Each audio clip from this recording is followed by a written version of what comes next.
Just a quick heads up that in today's show we will be talking briefly about suicidal ideation.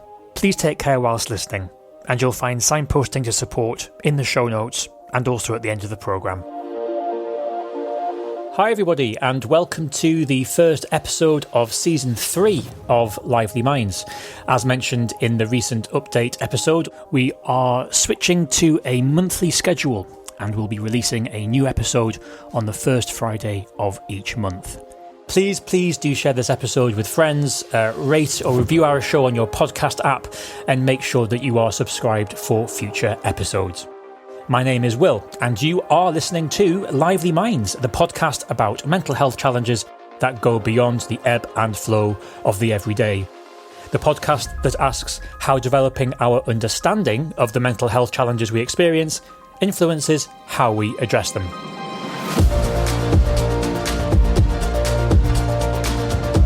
It's just me today, as Ellie can't make this episode, and I am delighted to welcome to the show Rupert Jones-Lee, who is Head of Research and Impact at the film and TV charity. Hello, Rupert, and welcome to the show. Hello, Will. Lovely to be here. It's great to have you here. And usually I do say if the guest and the host know each other, and in our case we do know each other already, don't we, yes. Rupert? We have worked together on and off for quite a long time. More years than I think either of us care to remember, Will. But there you go. So that's full disclosure.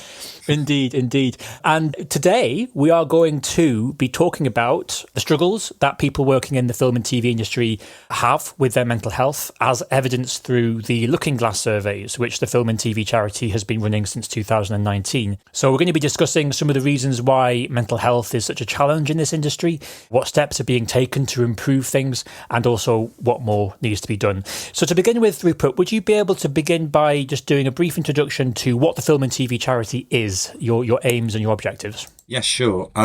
So the film and TV charity kind of does what it says on the tin. It's a charity for everyone working behind the scenes in film, television and cinema, wherever they are in the value chain, and whether they're employees or freelancers, and whether they're on permanent contracts or temporary.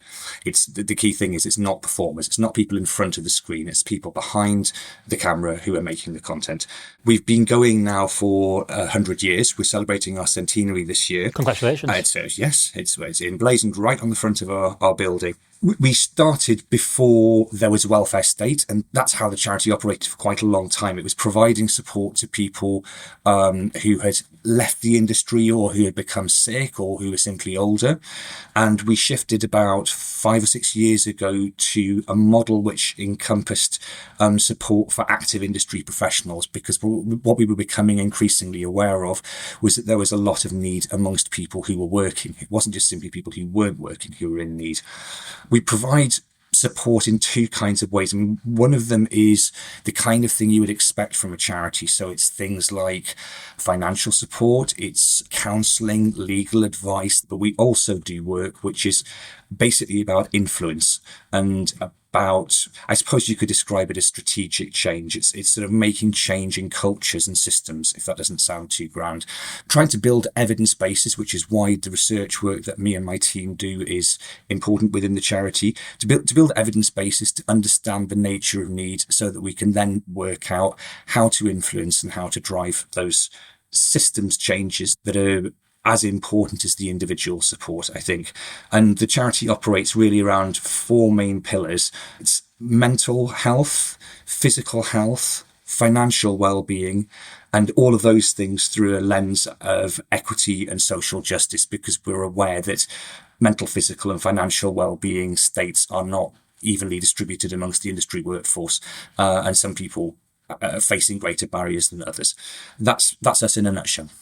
Thank you. So tell me about the Looking Glass reports. The Looking Glass is, I suppose, the industry standard report on mental health and well-being amongst people working in film, television and cinema.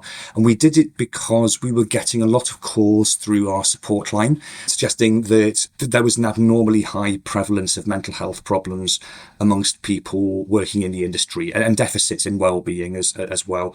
When we started to look for a body of evidence that would allow us to understand that in more detail, we were very surprised to find that there really was almost nothing. There was was a very short paper from Australia about the film and television industry there, but it was about 4 pages. There was a slightly longer report from Ireland looking at the cultural industries as a whole, but nothing substantial and specific to film and television. So we basically wanted to build that evidence base. We haven't really commissioned the reports. We've always been instrumental in doing the research ourselves, but we have in previous cases partnered with other organisations. This one, however, is just in-house, albeit, of course, we depend on a lot of partnerships with a whole range of industry organisations and support bodies around the industry. The surveys are normally run every other year. We did back-to-back ones in 21 and 22. So this survey coming up will be the 4th that we've run, and it launches on Wednesday, the 26th of June, and it'll run for 6 to 8 weeks.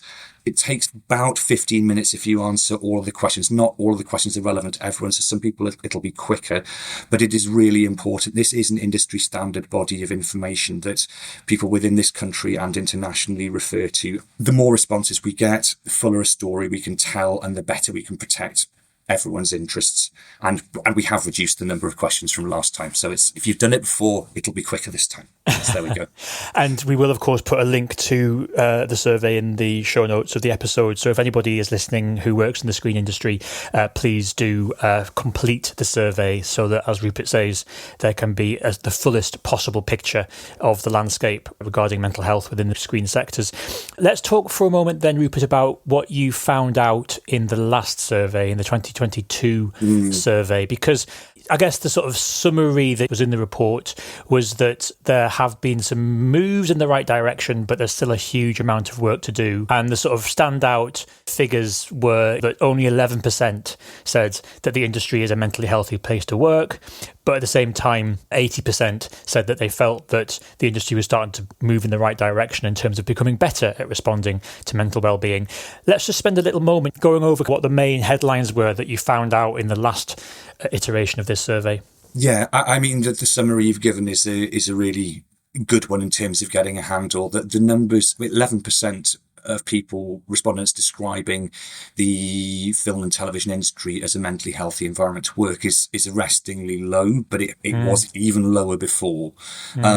So there does seem to have been an improvement between 2019 and 2022 when the last survey took place. A critical thing here will be to understand how the very difficult last 18 months with the backdrop of a production downturn, but also a cost of living crisis and strikes in the industry have impacted people's mental health. Some other headlines from the report were that there had been a small improvement in mental well-being scores. We judged those against a well-known scale called the Short Warwick Edinburgh Mental Wellbeing Scale. That scale runs from 7 through to 35, and the UK average there is 23.6. And we found last time that the average score was 19.7. So, and that had gone up from 19.3. So that's consistent with the small improvement that you mentioned earlier. But it also shows us that the average within our industry is considerably lower than that for the workforce as a whole. Fewer people considered leaving the industry due to poor mental health than had been the case, but it was still 60%, which is high. We found that extreme working hours were prevalent but decreasing slightly. 1 in 7 people were still working 61 or more hours a week, though, and that was compared to 1 in 50 in the general population. So again, quite a useful comparison to understand how unusual the film and television industry is. And those work demands continued to have negative effects on people's personal relationships as well, because this is an area that I hope to explore further in future. But the relationship between people's domestic lives and their professional lives is something that more research could be done on, certainly, and profitably, I think. There were various sort of standout findings that go to sort of systemic problems within the industry. 52% of respondents felt that better line management might positively benefit their well-being. There's a general context of attitudes to mental health and conversations about mental health improving, but there was still a residual stigma. So, for example, 51% reported positive attitudes amongst their day-to-day colleagues, but only 41% of people were prepared to disclose a mental health problem. So you've got this complex picture which broadly amounts to it is possible to drive change, but there is still an awful lot to do, and that change is difficult to achieve. One of the stats that I had to do a bit of a double take on, to be honest, was that in the 2022 survey, 29% of respondents said that they considered taking their own life during the previous year. And I actually found a 2014 study. It was the most recent data I could find, which looked at just how common suicidal ideation is in the population at large. And it found that 5.4% of the population it had surveyed, aged between 16 to 74, had some form of suicidal ideation in the previous year, which means that screen industry workers are more than 5 times likely than the overall population to experience this. So I think we can probably say that, in light of everything else as well, suggests that whilst there are moves in the right direction, there is a major issue with mental health still within the screen industries. Yes, I would completely agree. And it's particularly important that we're able to provide a cool, robust body of evidence to inform conversation and to inform decision makings to protect people's well-being in relation to these especially sensitive and extreme circumstances, which, as you observe, do seem to be markedly higher in the screen industries than they are amongst the general population. Do you get any sense of how the screen industries compares to other industries across the UK? It's difficult. I mean, we can compare it with the workforce as a whole through things like the Office for National Statistics wellbeing data set. We can compare results with things like the Short Warwick Edinburgh scale, UCLA loneliness scale. But the truth, I think, is that those sectors which research questions about mental health and well-being tend to be ones where there's prima facie evidence of a problem. Yeah. In much the same way that we were getting evidence through our support line and anecdotal evidence that there was an abnormally high prevalence. But you tend to find good research in fields like healthcare, for example, where there are also really serious problems. We worked with Mind extensively on the first survey, and they were happy to describe the results we were producing as indicative of an epidemic of mental ill health in the industry. And that's actually as telling as any other finding or any hard statistics. I think, that a body as reputable as Mind regarded what they were seeing in the film and television industry as at epidemic proportions. When I first started out in screen, way back in the early 2000s, I remember that I would say to people that I work in film, and you could see their eyes sparkle, and they would say, wow, that sounds so exciting. And you could sort of see immediately there's that sort of romantic idea of working in the screen industries. They would say, is there anything that I might have seen? And I would say, probably not, because I generally make films for local authorities and charities. And then you sort of see them start to glaze over from that point once it became a little bit less showbiz. The findings in your survey, despite, as we keep saying, moves in the right direction, which are really important to note, paints a different picture to, I think, what the public may think the film and TV industries are like. Would you say? I think a lot of people who don't have experience of film and television do assume it's glamorous and exciting, and there's a certain level of truth in that. There's a certain level of complete and total falsehood as well. But what they don't tend to be aware of, perhaps, is things like the enormously long hours that people work. The fact that people tend to be promoted within the industry on the basis of technical skill without necessarily being offered any training in how to manage people. They may very well not be aware of how steep some hierarchies are within production and how that might tend to lend itself to problems with bullying and harassment. Yep. Now, all of these things impact the mental health of people who work in the industry. There are many others, but those are ones that come up again and again in all sorts of pieces of work done by us and other researchers around the industry. We did a piece of statistical analysis on one of the recent data sets, really to try and find out what was going on underneath the surface and what the key drivers were. And it's really interesting. There were 6 that stood out more than anything else. One of those was COVID, which obviously was historically specific, but the other ones resonate across the surveys we've done. And sort of in ascending order, they were work-life balance, difficulties with finance, workplace culture and communication, lack of career development opportunities and a clear professionalized career development path. But overwhelmingly the most important, and this top factor outweighed all of the other ones put together, was loneliness. Loneliness is a felt lack of connection, and that's telling us something really important, I think, about the nature of working in the industry, typically on short-term projects that then end abruptly, where intense relationships end quickly, people have periods of downtime, then it all starts again. So that's something that we're looking at trying to understand more thoroughly with this report, because it's the first time we've done a report since we had those results. That will be very interesting to understand. And as perhaps a lot of your listeners will be aware, loneliness is an increasingly important topic in discussions about public health from a number of perspectives, but there's very little in relation to the screen industry. So hopefully this is something where we can fill in a missing piece and really help drive a conversation forward to help people help each other better. That's really fascinating that was reported more than all the others combined. It was very much not what we were expecting. But it, like I said, it's more important than the next 5 factors put together. So there's something about the need for community and connection, maybe belonging, that the culture of our industry is not, as it currently consists, conducive to. And I suspect it's probably because of that jumping between very intense, often artificially generated relationships on project-based work, and jumping from one to another, or being, just basically in the thick of it, and then it all ends. Yeah. There are a lot of other factors as well. I'm kind of speculating it'll be interesting to see what we uncover in the forthcoming survey. Hi everyone, it's Future Will here. Just to say that Lively Minds is led by people with lived experience of mental health challenges and record it entirely in their spare time. Please help us out by rating or reviewing our show on your podcast app. Or if you'd rather spread the word in a more lo-fi way, tell a few people about Lively Minds. It really helps to grow our show. Talking of which, let's head back there right now.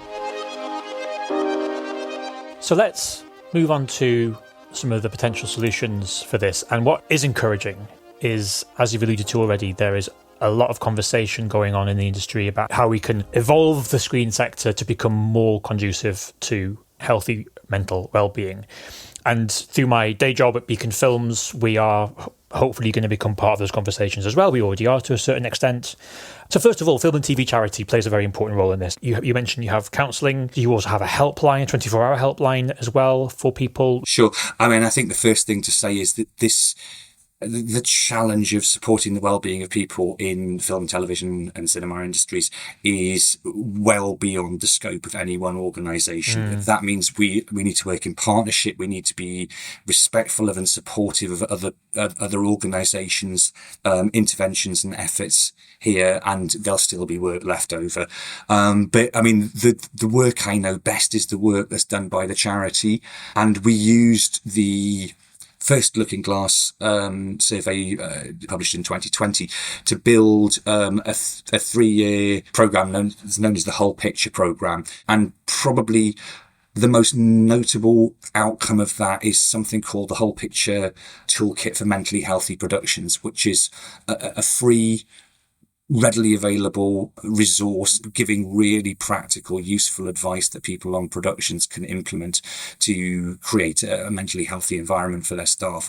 And I'll share a link to that with you, Will, so you can include that. Although it's focused on production, many of the lessons are applicable to any working environment, I think. We also provide a more individual one-to-one support through our bullying and harassment service. We also have a work and wellbeing advisor who focuses in particular on disability, but is able to provide complementary support to individual clients who need it. The support line is such an important thing to be aware of, because it's the front door to all our services, and it's how we would escalate people to counselling, for example, or to financial advice or to legal advice. And I will give the number to you to include in information when the podcast is published. That's a sort of very quick sketch of what we do, and you can find out in more detail by looking at our website. But This work has been picked up in some really interesting ways by industry professionals and academic practitioners, not just within the UK, but internationally. And then there are a whole bunch of other interventions. A really good one to draw attention to is the BFI's Good Work Programme. And just to clarify, the BFI is the British Film Institute, which is sort of public body essentially for film development in the UK. That's absolutely right.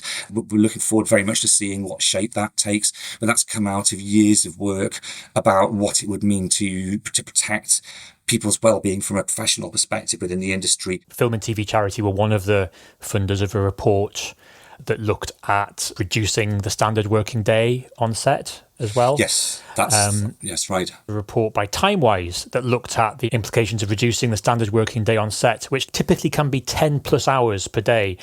Very long working days. And I thought it was fascinating that 98% of crew that they surveyed wanted a shorter working day, of whom 71% would still be interested, even if it meant a reduction in pay.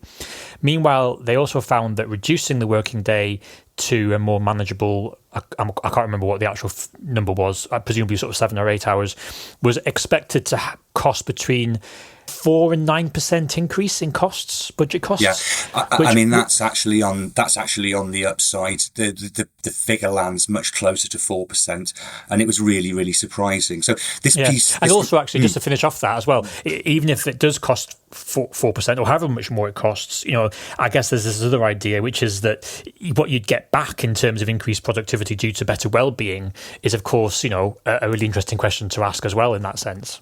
That report, which I would encourage anyone to read, is eye-opening in all sorts of ways. It's an absolutely fascinating report. The research was done by a body called Timewise, but it was led by Bec2 Vision, which is a branch of the trade union Bec2 that's based in Scotland. And we were working with Creative Scotland, which is a national sector body, and BBC and the Film and TV Charity to drive this piece of work over a period of a year to pilot shorter working hours in abstract on a production. So it's not an actual pilot, it was kind of a modelled pilot.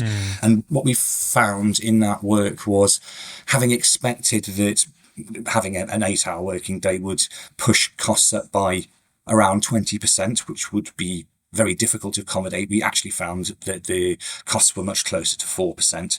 And we also found that there were all sorts of ways in which the better planning that would be involved in enabling shorter working hours would almost certainly generate other kinds of savings. A lot of costs and a lot of pressure that falls on people within the industry is to do with a culture of 11th hour decision making. And that report is really helpful. And I do give full credit here to Timewise and to Bec2 Vision for having driven it.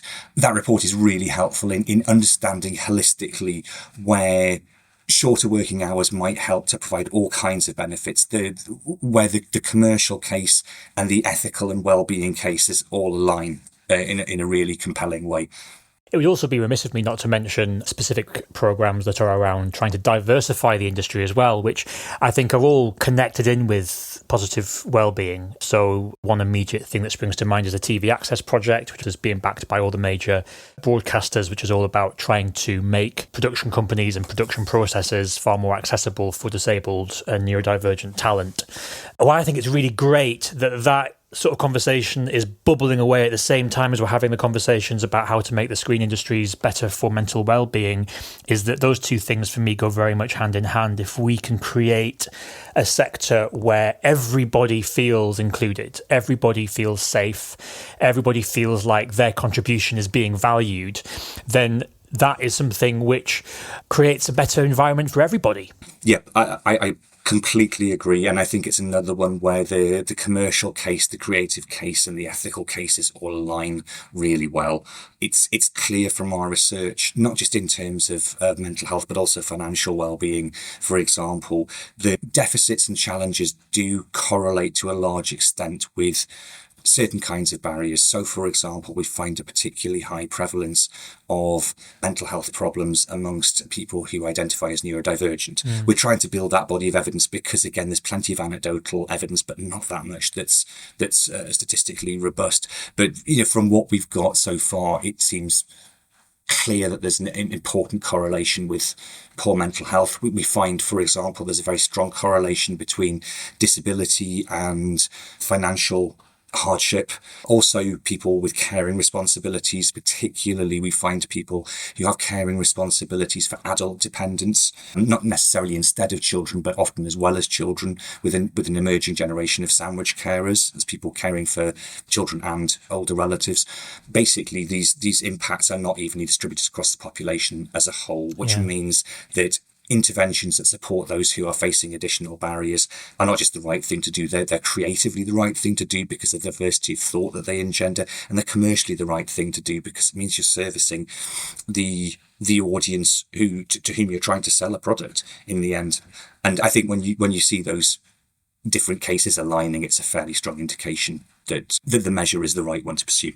It's worth returning to how you framed it from the very outset, which is that the response to the need to improve mental health kind of comes under those two headings of those more immediate, more individual responses. You described some of the stuff that the Film and TV charity does and other partner organisations, but then perhaps the most exciting, of course, the more difficult to achieve, because of its very nature, is the system change stuff that needs to happen. And for me, again, sort of wearing my Beacon Films hat for a moment, that's where the real excitement is for me, is in that potential. And if the industry can come together as one and actually start asking those questions, which is, how do we make this a nice place for everyone to work? It's kind of as simple as that, really, isn't it? That's the dream. I think what I'm increasingly sure of with time is that you need both approaches, and neither will work without the other. Yes. You need the granular, practical, individual support,